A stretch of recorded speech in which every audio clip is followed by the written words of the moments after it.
We will create this painting today, and while we do so, we will dive into a philosophical question.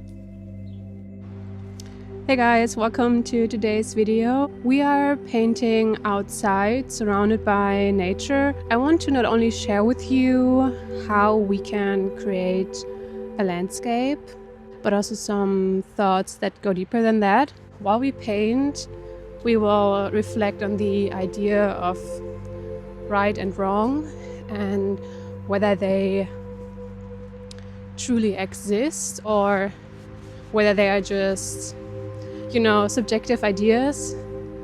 Yeah, so I would say let's get into it.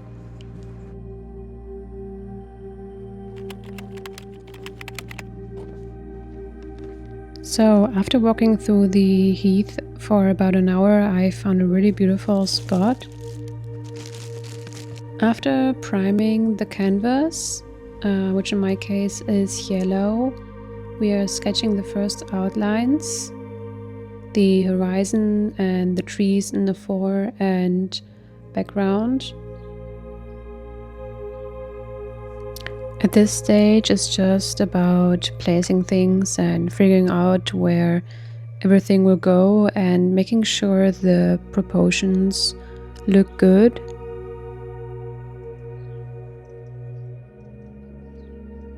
One of the buffaloes came really close, and honestly I got scared and had to take a few steps back. I really wanted to have them in my painting, but when there's only a thin fence between you and them and no other person around, it's a strange feeling. So what about you? I want to know, do you believe in right or wrong? I like to reflect on this question because we oftentimes face conflicts when our opinions clash with those of others. But there are also three major issues I think we face today: stress, confusion, and intolerance. They are all connected to the question whether right and wrong truly exist.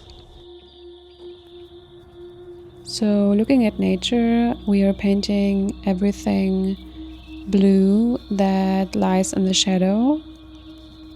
And by the way, I'm still learning too, so some steps might look random at first, but somehow it works out in the end. I guess that's just part of the painting progress.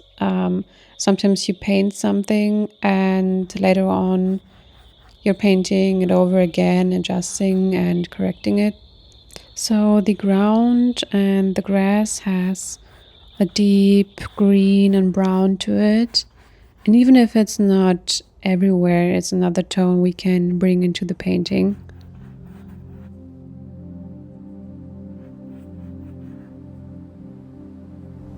Nowadays, people constantly share their opinion on social media, right?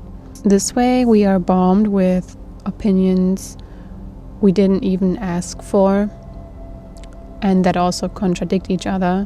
To me, that's causing a lot of stress. I don't know how you feel about it. On one hand, it can be confusing, and on the other hand, we are pushed towards extremes, even though the truth might lie somewhere in the middle. And it would also be totally fine to not commit completely to something or not to agree to something completely.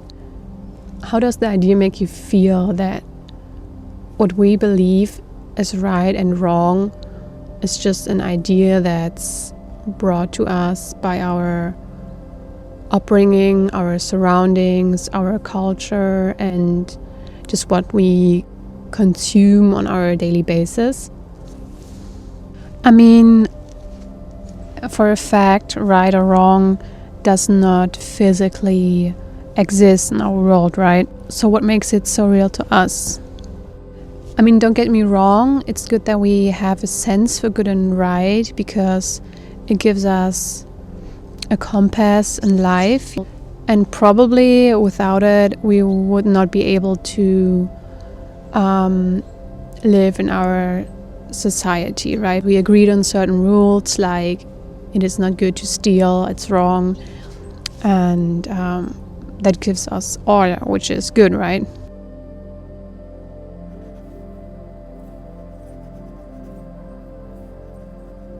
So my phone didn't survive outside, but we're gonna finish this painting inside.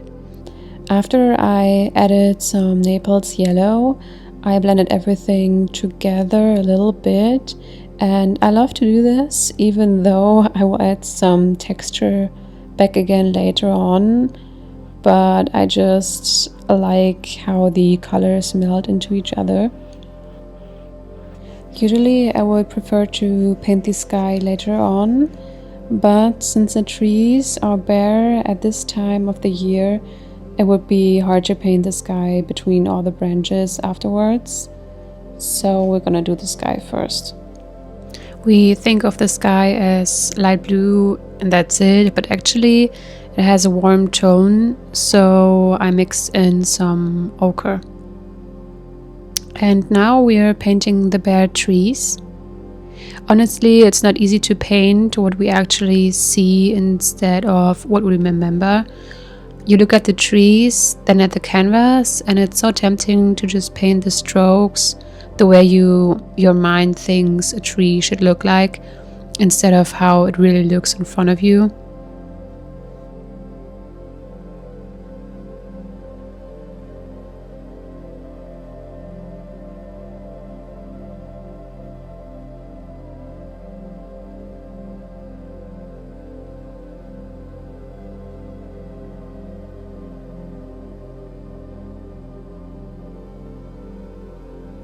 We are bringing in another color, this time in more horizontal strokes.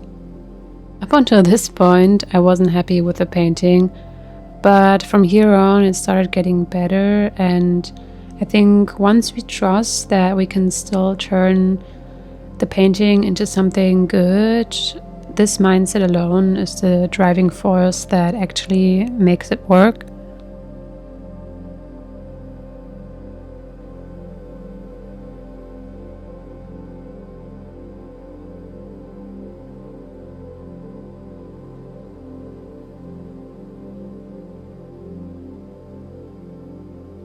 We just talked about rules that we have in society, which is good.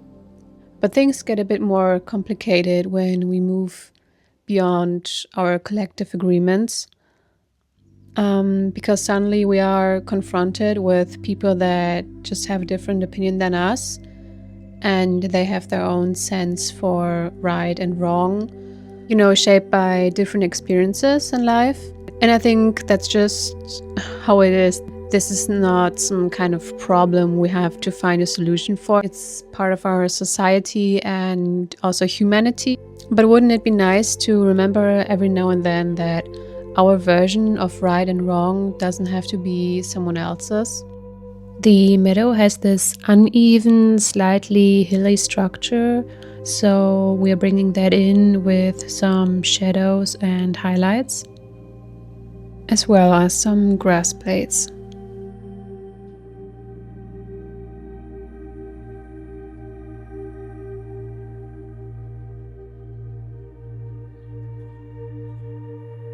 To create depth in the painting, shadows and highlights help, but also having a point somewhere in the back that pulls the eye in.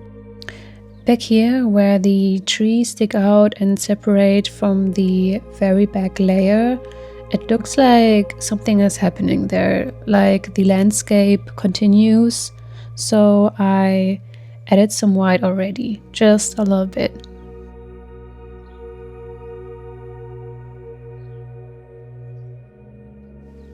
And because it's also important that the shadows make sense, we're connecting the shadows on the left with the trees on the right, since that's where the shadows come from.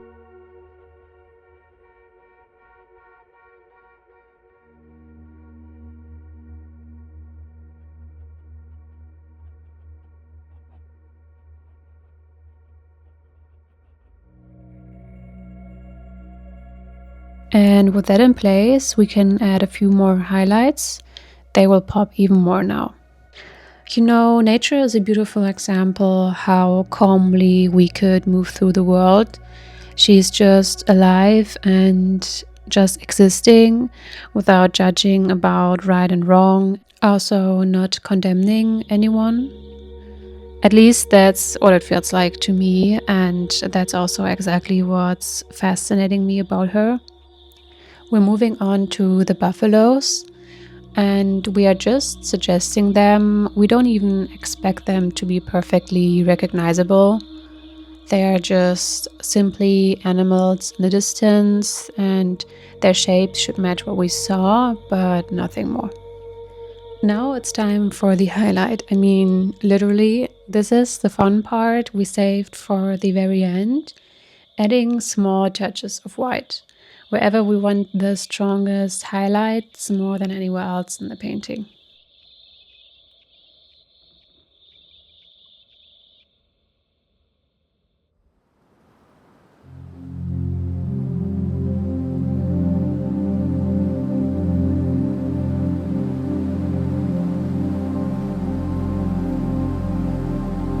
So maybe we can take nature as an example and realize that our right doesn't have to be someone else's.